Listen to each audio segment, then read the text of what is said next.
स्वराज मराठीमध्ये आपलं स्वागत आहे। सर्वसामान्यांचा आवाज, निर्भीड, बेधडक, स्वराज मराठी। ज्योतिबा डोंगर इथं प्रसाद म्हणून विकल्या जाणाऱ्या कुंद्यात ब्लेडचं पान सापडलं होतं। या घटनेची दखल घेऊन ज्योतिबा ग्रामपंचायतीचे माजी सदस्य आणि सामाजिक कार्यकर्ते सुनील नवाळे यांनी आज पत्रकार परिषद घेऊन पेढे विक्रेते आणि अन्न प्रशासनाच्या अधिकाऱ्यांवर कारवाई करण्याची मागणी केली।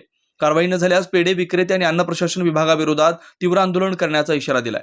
रविवारी ज्योतिबा डोंगर इथं शिवाजी पुतळा परिसरातील एका दुकानात प्रसाद म्हणून विकल्या जाणाऱ्या कुंद्यात ब्लेडचं पान सापडलं होतं। यापूर्वी देखील याच कुंद्यात आणि इतर पेढ्यात भेसळीचं प्रमाण आढळून आल्याचं दिसून आलं होतं। याची दखल घेऊन ज्योतिबा ग्रामपंचायतीचे माजी सदस्य आणि सामाजिक कार्यकर्ते सुनील नवाळे यांनी ज्योतिबा डोंगर इथं एक पत्रकार परिषद घेतली। या पत्रकार परिषदेत सुनील नवाळे यांनी ज्योतिबा डोंगरावर गेल्या काही वर्षापासून भेसळयुक्त पेढे विकले जात आहेत, मात्र अन्न प्रशासन विभाग आणि जिल्हा प्रशासन कोणती कारवाई करत नसल्याचा आरोप करून उत्पादक, घाऊक व्यापारी आणि दुकानदार यांच्यात मिलीभगत असल्याचा गंभीर आरोप केला। या पत्रकार परिषदेवेळी प्रदीप धडेल, उत्तम सातर्डेकर, नारायण लादे, युसुफ सय्यद, रामचंद्र मिटके, गोरख कांबळे, महेश मिटके आदी उपस्थित होते। काल ज्योतिबाच्या दर्शनाला जात असताना ज्योतिबाच्या जवळच्या दुकानामध्येच कलाकंद पेढ्याचा व्यापार करणारे व्यापारी पेढे विकत बसलेले पाहिलं आणि एक पाकिट फोडताना मी त्या ठिकाणी गेला असता ते पाकिट फोडलं असताना त्याच्यामध्ये मला ब्लेडचं पान दिसून आल्यानंतर मी लगेच त्या दुकानदाराशी संपर्क झाला, तर त्यांनी ते पळवापळवी करण्याचा प्रयत्न केला, परंतु मी ते न होता ते हाणून पाडून मी ते सगळे फोटो वगैरे काढलेत।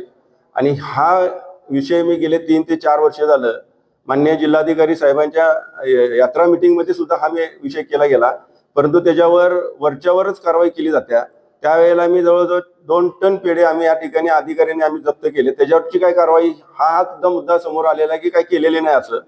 मग इथे येणाऱ्या भाविकाच्या जर जीवाशी कोण खेळत असेल किंवा त्या आमच्या याच्यावर तक्रारीला कोण नोंद घेत नसेल तर माझी प्रशासनाला विनंती आहे की हा विषय यांच्याशी काय लगेबांधव आहेत का, हे अन्न भेसळ प्रतिनिधी त्यांच्याशी काय त्याचं कॉन्टॅक्ट आहे का, हा माझ्यासारख्या सर्वसामान्य माणसाला त्याचा प्रश्न पडलेला आहे। परंतु तिथून पुढे असली गोष्ट जर काही ठिकाणी जर घडली तर मला प्रशासनाला असं रोखठोक सांगायचं आहे, परत अशा गोष्टी घडल्या तर मी अन्न भेसळ बंदीच्यावर फौजदारी गुन्हा दाखल केला पाहिजे।